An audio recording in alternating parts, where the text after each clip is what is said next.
13 over 4 is called an improper fraction. It's a fraction because it's written this way. That's what a fraction is, but normally we think of a fraction as being something that's less than 1. So it's referred to as an improper fraction. And it can be written as what we call a mixed number. You divide the 4 into the 13. That goes 3 times because 3 4s are 12. And we've got 1/4 left over. And that's the mixed number. It's called a mixed number because it's a mixture. It's partly a whole number and it's partly a fraction. Actually, what it really means is 3 and or plus 1/4. And if you were to change this back into 13/4, you can do it like this. You can think of 3 over 1 as being a fraction. We get a common denominator of 4. 4 times 1 is 4. 4 3s are 12. And you see the 12 plus 1 would give us our 13/4 back. You don't have to go through all that to change it. What you only have to do is go 3 times 4 plus 1, and you've got the improper fraction back again. Now, if you want to add fractions that are improper, sometimes they start out as mixed numbers. 3 1/4 plus 2 1/2.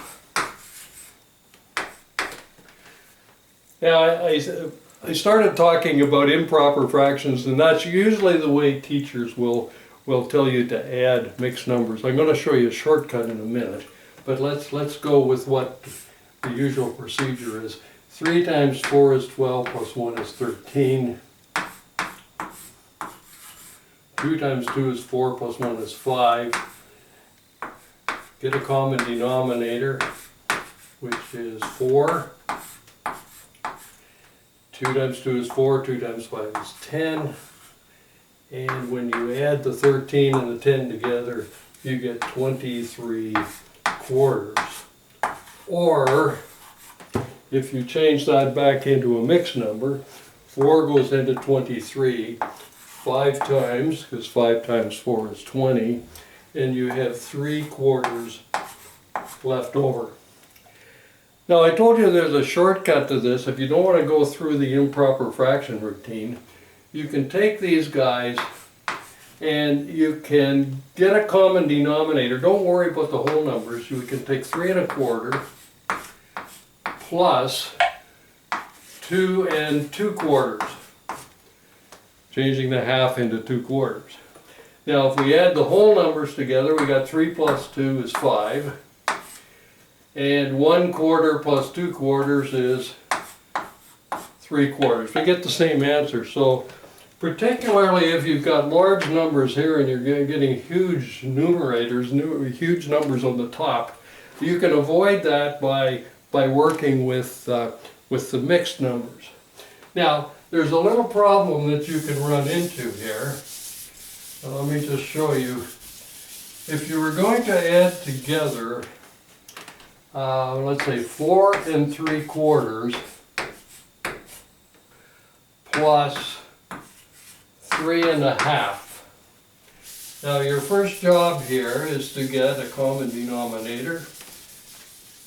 That's going to be 4. 4 3/4 plus 3 2/4. Now the problem here is when you add together the 4 and the 3, you get 7. That's fine, but the 3 plus the 2 gives you 5, and you end up with 5/4. And you don't want an improper fraction as part of a mixed number. So what you've got to do is you've got to think of these 5/4 as 1 1/4. It's kind of like you steal 4 of the quarters to make a 1. Add the 1 to the 7.